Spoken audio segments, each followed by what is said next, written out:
Assalamu alaikum students. How are you all? I hope everything is good at your end.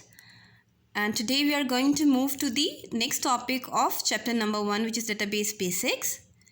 Before moving on to the next topic, I would like to tell you the contents of today's lecture. Firstly, we are going to do the recap of the previous lecture.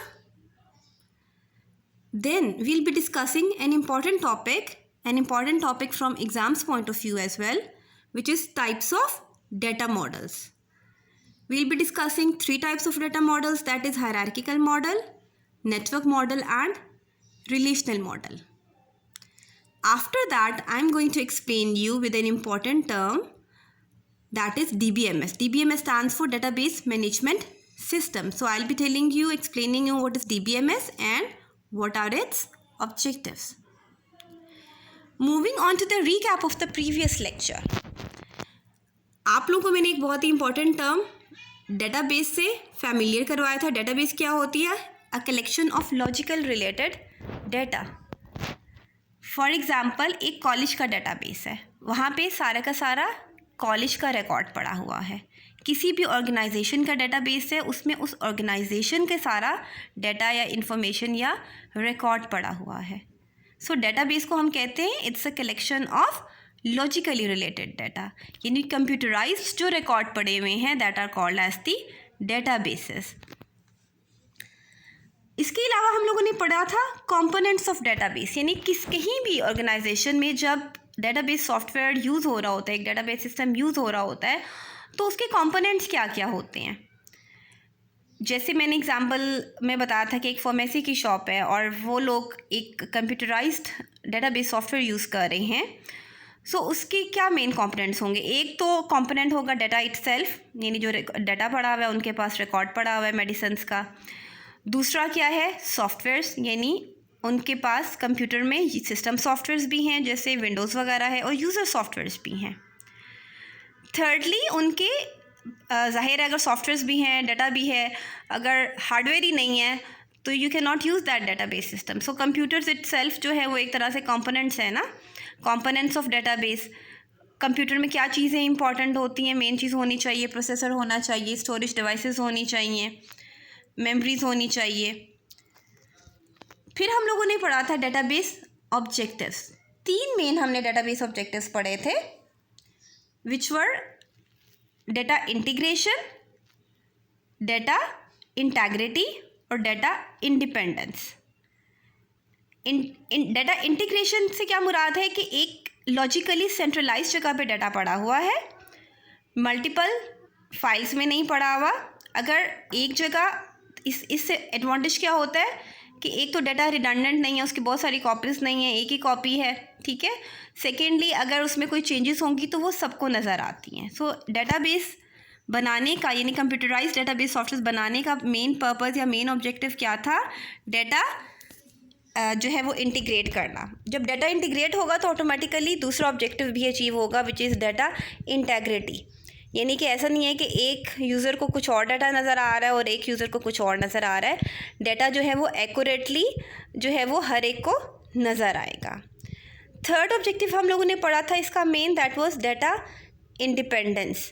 Means कि अगर file के format में कोई changes आती हैं, यानी कि कोई सेमीकोलन, कॉमा, कोई एडिशनल चीज़ें ऐसी एडअप की जाती हैं, तो उससे जो फ्रंट एंड या प्रोग्राम होगा जिसके थ्रू यूज़र उस रिकॉर्ड को यूज़ कर रहा होगा, उसमें चेंजेस करने की ज़रूरत नहीं पड़ती हैं. Moving on to the today's topic, that is types of data models. अब मॉडल क्या होता है? मॉडल आप लोग अपनी रियल लाइफ में देखते हैं, बनाते भी हैं अक्सर एग्जीबिशंस में. वो किसी चीज़ को रिप्रेजेंट कर रहा होता है. अगर मैं एक घर की एग्जांपल लूँ तो अब एक घर का मॉडल या घर का एक चार्ट बनाया जाता है before construction of the house. So वो क्या कर रहा होता है? वो चार्ट या वो मॉडल जो होता है वो पूरे घर का एक व्यू दे रहा होता है कि घर किस तरह का होगा, ठीक है. यही हाल है कि जब डेटाबेस सॉफ्टवेयर्स बनाए जाते हैं, डेटाबेस सिस्टम्स बनाए जाते हैं फॉर एनी ऑर्गेनाइजेशन, तो उनके पहले मॉडल्स बनाए जाते हैं, फिर और उन मॉडल्स को फॉलो करके इम्प्लीमेंटेशन होती है, फिर सॉफ्टवेयर्स बनाए जाते हैं. अब डेटा मॉडल्स डिफरेंट टाइप्स के होते हैं. आप की मर्ज़ी है कौन सा वाला मॉडल जो है वो चूज़ करें। स्टार्टिंग में हायरार्किकल मॉडल वॉज कॉमन, उसके बाद उसमें कुछ जो ड्रॉबैक्स थे वो नेटवर्क मॉडल में उसको कंपनसेट किया गया। फिर नेटवर्क मॉडल में भी कुछ ड्रॉबैक्स थे, तो उसके बाद रिलेशनल मॉडल आया, जो कि आजकल वो मॉडल ज़्यादा यूज़ हो रहा है। It is the most commonly used database model, because उसमें जो भी फ्लॉज हायरार्किकल मॉडल और जो भी नेटवर्क मॉडल के फ्लॉज थे वो उनको ओवरकम कर रहा था। पहला जो मॉडल है वो हायरार्किकल मॉडल है। हायरार्किकल मॉडल, अगर आप पिक्चर ही देखें आपको एक हायरार्की नज़र आ रही होगी। हायरार्की का मतलब होता है लेवल 1, लेवल 2, लेवल 3, ठीक है, 3 लेवल्स नज़र आ रहे हैं ना, हायरार्की में नज़र आ रहे हैं। This model has a general shape और appearance of an organisational chart. एक ऑर्गेनाइजेशन में नॉर्मली क्या हायरार्की होती है ना, सबसे पहले ऑर्गेनाइजेशन में सबसे जो टॉप पे बैठा हुआ होता है वो कौन होता है? उसका सीईओ होता है। उसके सबऑर्डिनेट नीचे कौन बैठा हुआ होता है? उसका मैनेजर होता है, और उसके नीचे फिर आम वर्कर्स होते हैं। ऐसा ही है ना, एक ऑर्गेनाइजेशन में ये हायरार्की होती है ना। ये जो मॉडल है ये एक ऑर्गेनाइजेशन के चार्ट की तरह का मॉडल है, जिसमें सबसे ऊपर एक एंटिटी को रिप्रेजेंट किया जा रहा है। फिर इसको हम पेरेंट एंटिटी, अच्छा इनको नोड्स बोलते हैं, जो entity 1, entity 2, entity 3, entity 4, these are called as the nodes और सेगमेंट्स। ऊपर वाले को पेरेंट नोड बोलते हैं और उससे नीचे वाले को चाइल्ड नोड बोलते हैं।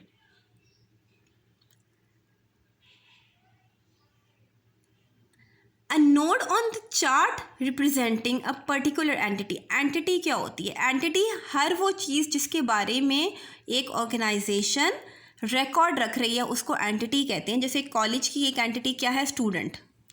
दूसरी एंटिटी क्या है कॉलेज की? उसके एम्प्लॉयज़। सो एंटिटी क्या है? हर वो चीज़ जिसका रिकॉर्ड रखा जा रहा है। तो इस मॉडल में एंटिटीज़ को ऐसे रिप्रेजेंट किया जाता है। एक एंटिटी है, उसके सबऑर्डिनेट में या नेक्स्ट लेवल पे दूसरी एंटिटीज़ हैं, उसके नेक्स्ट लेवल में दूसरी एंटिटीज़ हैं, और उनका पेरेंट चाइल्ड का रिलेशनशिप होता है।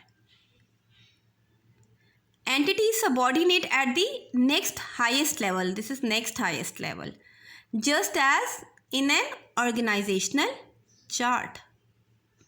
N employee reports only to the boss. तो एक ऑर्गेनाइजेशन जिसका इस तरह का स्ट्रक्चर है और आप उसको रिप्रेजेंट करना चाह रहे हैं डेटाबेस सिस्टम में, तो उसके लिए ठीक है ये मॉडल, इट्स सूटेबल मॉडल कि एक एम्प्लॉय अपने सिर्फ एक बॉस को रिपोर्ट कर रहा है। लेकिन अगर एक एम्प्लॉय के 2 हेड्स हैं या 2 को रिपोर्टिंग कर रहा है तो उसको इसमें रिप्रेजेंट नहीं किया जा सकता, बिकॉज एक चाइल्ड का सिर्फ एक ही पेरेंट होगा। This kind of chart is often referred to as an inverted tree. Inverted tree क्यों कह रहे हैं? इन्वर्ट का मतलब क्या होता है? ट्री को उल्टा कर दें ना, कैसे? रूट ऊपर आ गया और नीचे उसकी ब्रांचेस आ गई। ये आप लोगों के एग्ज़ाम्स में MCQs के पॉइंट ऑफ व्यू से भी इम्पॉर्टेंट है कि हायरार्किकल मॉडल को हम इन्वर्टेड ट्री मॉडल भी कहते हैं, यानी कि सबसे ऊपर रूट है और उसके नीचे सारी उसकी ब्रांचेस हैं। सो टॉप मोस्ट नोड को हम क्या बोल रहे हैं? रूट बोल रहे हैं। A higher level node is called parent and the lower level node is called child. यानी ऊपर वाली नोड या सेगमेंट, जो एंटिटी मैंने लिखा हुआ था एंटिटी 1, एंटिटी 2, जो ऊपर वाली होगी उसको पेरेंट कहेंगे, और उसके नीचे जो एंटिटीज़ होंगी उनको क्या बोलेंगे? चाइल्ड बोलेंगे। सो इसका एक फ्लॉ क्या है? A child node can have only 1 parent node. ये मॉडल इतना फ्लेक्सिबल नहीं था, ठीक है, सिंपल सी डायग्राम है, लेकिन इसमें जो है फ्लेक्सिबिलिटी कम है। आप बहुत ज़्यादा रिलेशनशिप्स जो है वो नहीं बता सकते, यानी पेरेंट और चाइल्ड का जो एक रिलेशनशिप है, एक चाइल्ड का एक ही पेरेंट है, उसको हम डिफरेंट और एंटिटीज से कनेक्ट नहीं कर सकते। इस मॉडल में जो फ्लॉज थे उनको ओवरकम किया गया नेटवर्क मॉडल में। नेटवर्क मॉडल क्या है? It's similar to the hierarchical model the difference is that the child node can have more than one parent node. यानी लेट्स सपोज एक ऐसी ऑर्गेनाइजेशन आ गई है जिसमें जो लोअर लेवल की कोई एंटिटी है, ठीक है, या कोई और एंटिटी है जो दो को रिपोर्टिंग कर रही है, जिसके दो बॉसेस हैं, ठीक है, उसका कनेक्शन या उसका रिलेशनशिप दो डिफरेंट और लोगों से है, तो हायरार्किकल मॉडल रिस्ट्रिक्ट कर रहा था ना, उसमें तो उसका सिर्फ एक पेरेंट नोड हो सकता था, एक से कनेक्ट कर सकते थे। नेटवर्क मॉडल में ये रिस्ट्रिक्शन ख़त्म हो गई, एक चाइल्ड के ज़्यादा पेरेंट नोड्स भी हो सकते हैं, जिसकी वजह से डायग्राम तो कॉम्प्लेक्स हो गई, लेकिन इसमें चीज़ों को एक्सप्रेस करना, उनके आपस में ताल्लुकात को, रिलेशनशिप्स को ज़्यादा इजी हो गया। जैसे ये आप डायग्राम देख रहे हैं, एंटिटी 1, एंटिटी 3, एंटिटी 4। अब ये देखिए एंटिटी 3 और एंटिटी 4 के जो है वो दोनों का एंटिटी 1 पेरेंट नोड है और एंटिटी 5 के 2 पेरेंट नोड्स है, एंटिटी 3 भी और एंटिटी 4 भी, ठीक है। हायरार्किकल मॉडल में ऐसा नहीं था, उसका जो अपर हायर लेवल में सिर्फ वो एक से कनेक्ट हो सकता था, एक एंटिटी से, दो एंटिटी से कनेक्ट नहीं हो सकता था। यहाँ पे एंटिटी 5 दो पेरेंट नोड से कनेक्टेड है, सो ज़्यादा रिलेशनशिप्स को जो है वो ये इलैबोरेट कर रहा है। Third one is the relational model. Now it is the most commonly used database model. ये इतना रिस्ट्रिक्टेड नहीं है पिछले दोनों मॉडल्स की तरह। रिलेशन किसको कहते हैं? रिलेशन टर्म का मतलब होता है टेबल। अब जो है इस मॉडल में टेबल्स की जो है वो रिप्रेजेंटेशन हो गई, यानी टेबल्स जो एंटिटीज़ थे उनको एज अ टेबल रिप्रेजेंट किया जाने लगा, ठीक है, जो ऑब्जेक्ट्स हैं जिनका रिकॉर्ड मेंटेन किया जा रहा है, और उसमें आपस में डिफरेंट एंटिटीज़ के जो है वो रिलेशनशिप्स डिफाइन करना बहुत ईजी हो गया। This system consists of a collection of simple file relation, each of which has no structural or physical connection used in other two models। यानी जिस तरह पिछले मॉडल में था कि एक फिक्स स्ट्रक्चर था कि चाइल्ड का एक पेरेंट हो सकता है या एक चाइल्ड के दो पेरेंट्स हो सकते हैं, व्हाटसोएवर, इसमें चाइल्ड पेरेंट रिलेशनशिप जो है वो ख़त्म हो गया है और हर एक एंटिटी का रिलेशनशिप किसी और एंटिटी से हम इजीली रिप्रेजेंट कर सकते हैं। The relationships is due to the data contents of the entities involved। यानी एंटिटीज़ में जो डाटा पड़ा हुआ है वो किसी और एंटिटी से भी उसका ताल्लुक हो सकता है, ज़रूरी नहीं है कि सिर्फ वो पेरेंट से ही उसको लिंक करें। हर एंटिटी जो एक ऑर्गेनाइजेशन में प्रेजेंट है उसका उससे रिलेशनशिप पॉसिबल है और इस मॉडल में उसको प्रेजेंट करना, रिप्रेजेंट करना ईजी हो गया। Like this is an example of relational model. Entity 1 है, एंटिटी 2 है, एंटिटी 3 है, एंटिटी को 2 का रिलेशनशिप एंटिटी 4 से भी है, मे बी एंटिटी 6 का रिलेशनशिप एंटिटी 3 से भी है। सो हर एंटिटी का दूसरी किसी एंटिटी से रिलेशनशिप को रिप्रेजेंट कर सकते हैं इस मॉडल में। ये वाला मॉडल आपको मैं बता चुकी हूँ, आजकल ये यही यूज़ हो रहा है and it's the most commonly used database model.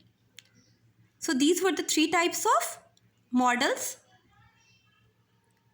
Next we are going to move on to an important term which is database management system,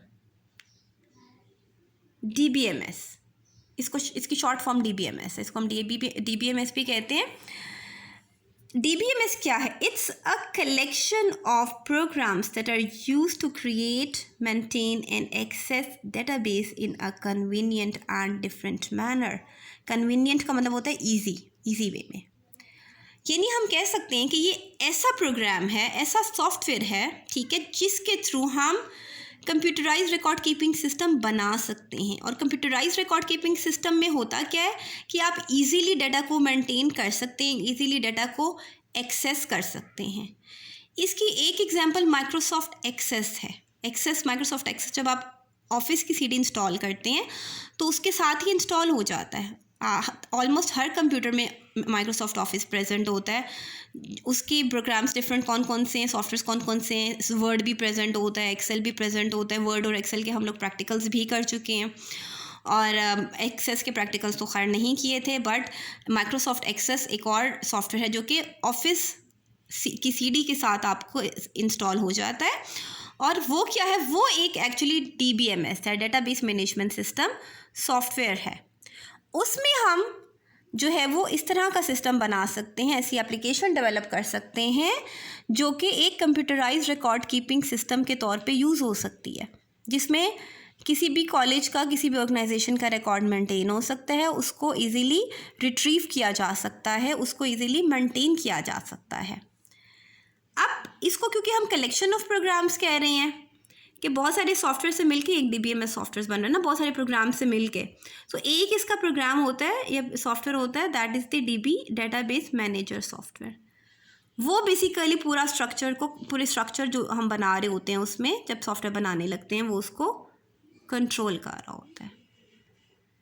so DBMS is normally use by different organisation for different purposes. तो हर organisation का अपना तरीका हो सकता है record keeping का, तो DBMS जो है वो डिफरेंट ऑर्गेनाइजेशंस के लिए जो है वो यूज़फुल होती है। अब DBMS के ऑब्जेक्टिव्स क्या हैं, मीन्स क्या पर्पस है? Number 1 is शेयरेबिलिटी। शेयरेबिलिटी का मतलब ये है कि एक ही डाटा है या एक ही जो फाइल सेंट्रल प्लेस में पड़ी हुई है वो एक वक्त में बहुत सारे लोग उसको एक्सेस कर सकते हैं।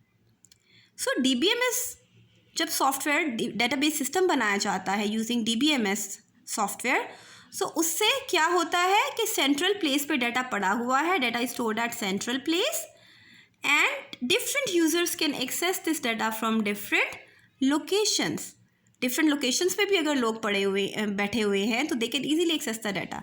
जैसे नादरा का एक डाटाबेस है ना, पूरी कंट्री का एक डाटाबेस है, ठीक है। अब मुख्तलिफ सिटीज़ में उनके ऑफिसेज हैं, वो पड़ा हुआ किसी एक सेंट्रल जगह पे है और सारे लोग उसको डिफरेंट ऑफिसेज से उस डाटा को एक्सेस कर रहे हैं। So an ability to share data is fundamental, means important objective. Objective से मुराद हम एक तरह से इसका एडवांटेज भी कह सकते हैं, ठीक है, कि ये इसका ऑब्जेक्टिव था कि इसकी वजह से डाटा को इजीली शेयर किया जा सकता है, बहुत सारे लोग एक वक्त में एक डाटा को एक्सेस कर सकते हैं। कंप्यूटराइज्ड रिकॉर्ड कीपिंग सिस्टम से पहले लेट्स सपोज अगर आप फाइल की बात लें, फाइल अगर एक बनी हुई है तो क्या होगा, वो एक वक्त में एक डिपार्टमेंट में एक बंदे के पास है ना, ठीक है। तो इट्स डिफरेंट टू अब जब वो छोड़ेगा तो दूसरे बंदे के पास वो फाइल जाएगी, दूसरा छोड़ेगा तो तीसरे बंदे के पास वो फाइल जाएगी। कंप्यूटराइज्ड रिकॉर्ड कीपिंग सिस्टम में तो ऐसा नहीं है, उसमें क्या है, वो एक ही जो फाइल सेंट्रल प्लेस पे पड़ी हुई है, एक वक्त में हज़ारों लोग उसको एक्सेस कर रहे हैं, उसको उसमें से डाटा को व्यू कर रहे हैं। It reduces storage cost.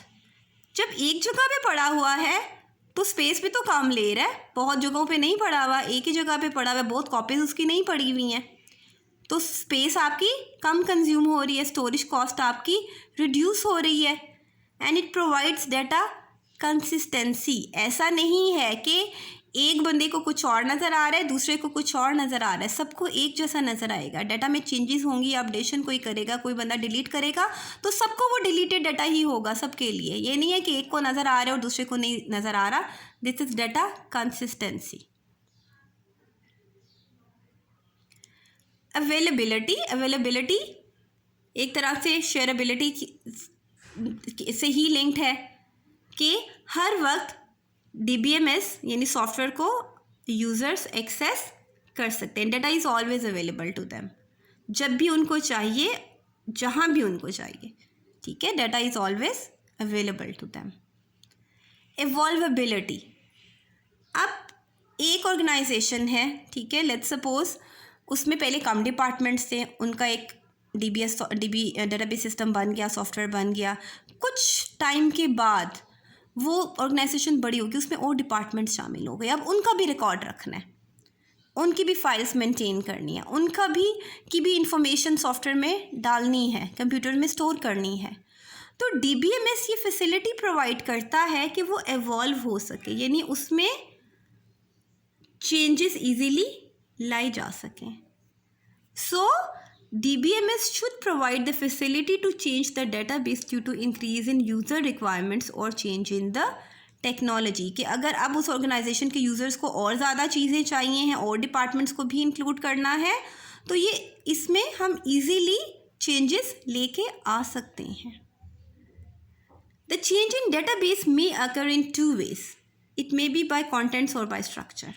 यानी डेटाबेस में 2 तरह की चेंजेस हो सकती हैं ना, कि एक चेंज ही हो सकती है कि पूरे का पूरा डिपार्टमेंट ही एक्स्ट्रा आ गया, उसका स्ट्रक्चर ही पूरा चेंज हो गया ऑर्गेनाइजेशन का, पहले ये डिपार्टमेंट नहीं था, अब एक और डिपार्टमेंट ऐड अप कर लिया है.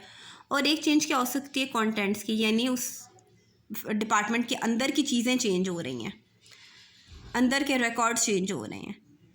सो एवॉल्वेबिलिटी, आपके जो डेटाबेस सॉफ्टवेयर है उसमें ये दोनों चीज़ें पॉसिबल हैं, कंटेंट्स में भी चेंजेस और स्ट्रक्चर में भी changes.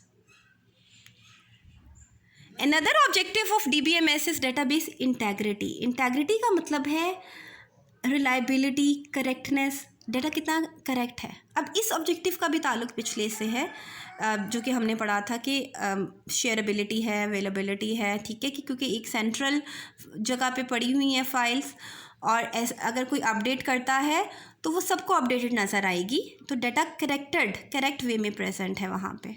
Data is accurate and consistent. Normally क्या होता था पहले, जो ट्रेडिशनल फाइल सिस्टम था उसमें अगर मल्टीपल फाइल्स पड़ी हुई हैं ना, तो एक तो वो स्टोरेज ज़्यादा ले रही है, एक जगह भी पड़ी हुई है फाइल, दूसरी जगह भी पड़ी हुई है. सेकेंडली, अगर एक जगह चेंज करनी पड़ेगी और दूसरी जगह भूल गई चेंज करना, तो डाटा कंसिस्टेंट नहीं रहा, डाटा बेस की इंटेग्रिटी मेंटेन, डाटा की इंटेग्रिटी मेंटेन नहीं है. एक जगह कुछ और डाटा पड़ा हुआ है, दूसरी जगह कुछ और डाटा पड़ा हुआ है. तो यहाँ पे क्या है, डाटा बेस की इंटेग्रिटी मेंटेन हो रही है. Database is normally shared among different users. Some measures must be maintained to ensure database integrity. तो ये सारे measures DBMS जो है वो ले रहा है. So that's all for today's lecture. Hopefully आप लोगों को समझ आ गया होगा. इसको अच्छी तरह से सुनना है, अंडरस्टैंड करना है, and then do learn the important terms as well. Thank you so much.